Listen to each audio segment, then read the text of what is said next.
Allez, salut YouTube et bienvenue dans cette vidéo d'actu quotidienne. Nous sommes le mardi 1er mars et aujourd'hui, l'actu va concerner Meta, va concerner le métaverse, pas celui de Meta, hein, mais voilà, qui généralement, les compagnies investissent énormément dedans, mais là, ce n'est pas une compagnie, c'est un pays.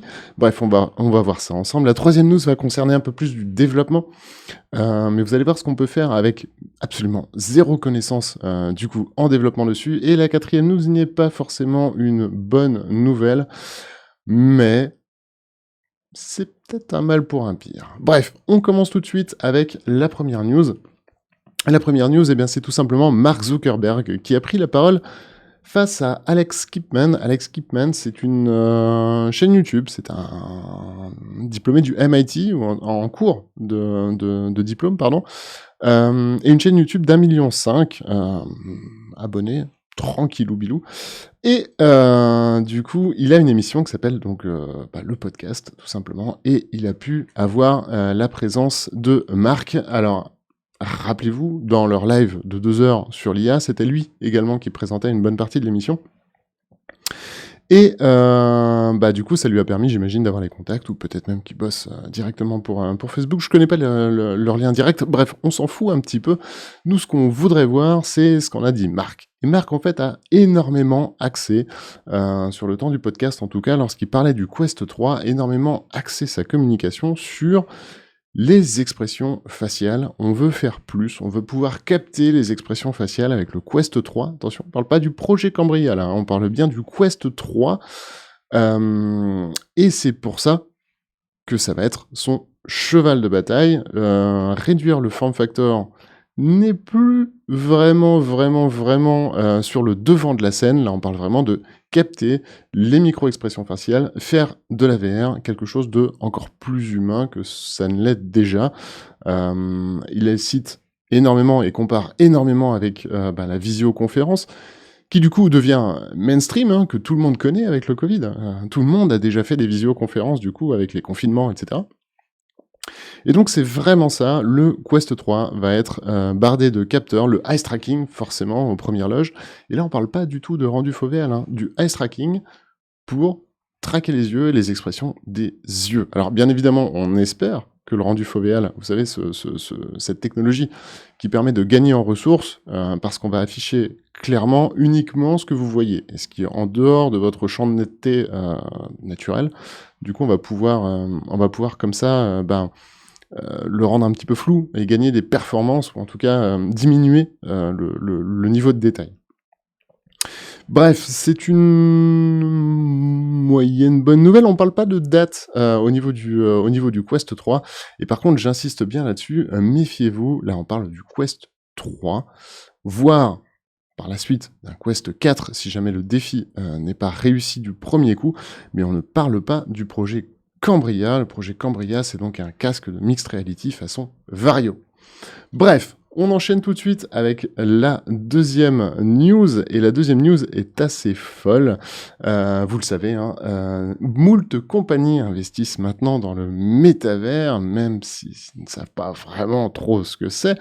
Et bien là, pour le coup, c'est tout simplement la Corée du Sud qui investit dedans pour son pays, pour se dire, voilà, on va se faire un métaverse pour le pays, et investit quand même un petit 186 millions de dollars américains. Alors, ça paraît pas énorme, comme à l'échelle d'un pays, c'est vraiment pas considérable, mais il faut quand même savoir que à l'époque, il y a 2 ans de ça, si mes souvenirs sont bons, 1 an et demi, le pays avait déjà mis la main au portefeuille autour de 30 millions. Et donc, c'est quand même plutôt cool de se dire que, alors certes, le métaverse, vous savez ce que j'en pense, vous savez ce que beaucoup en pensent, c'est un terme très marketing, pour l'instant on n'en fait pas grand-chose, son principal problème va être l'interopérabilité, sous-entendu que tout soit connecté ensemble, et puis son mode également de financement.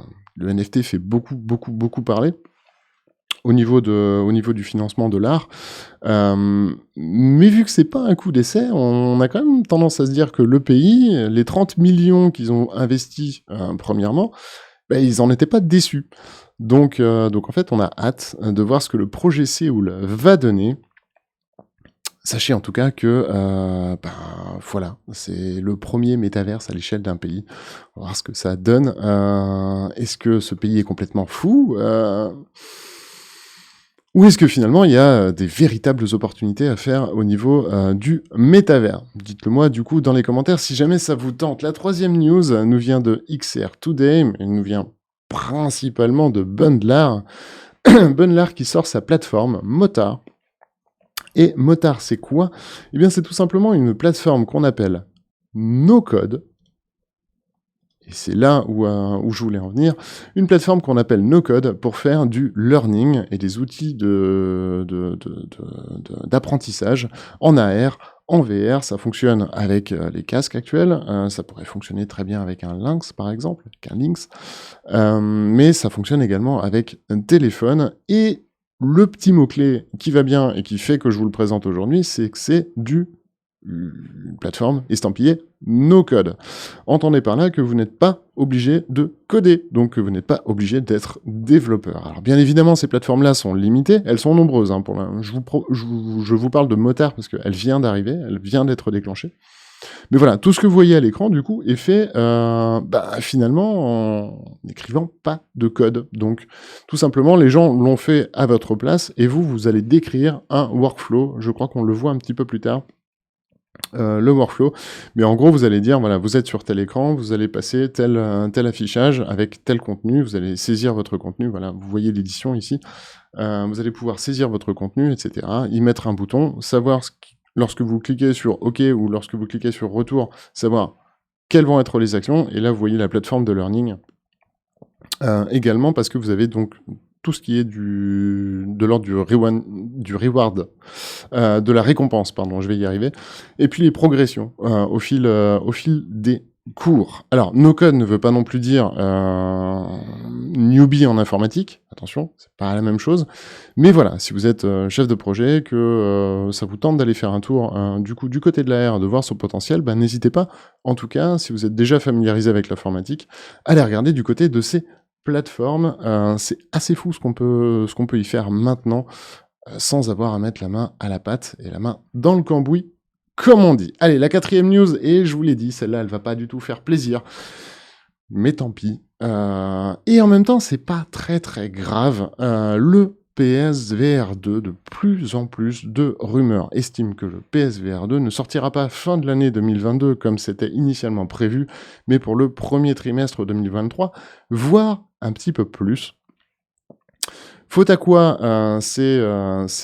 Faute à quoi? Alors, les choses qui sont annoncées sont principalement le parc de consoles installé, les différentes pénuries de composants électroniques qui font que c'est un petit peu chiant. On rappelle que Sony a rappelé, a remis en route leurs usines pour fabriquer des PS4 parce qu'il y avait moins de pénuries, en tout cas sur les composants, que c'était moins cher à produire.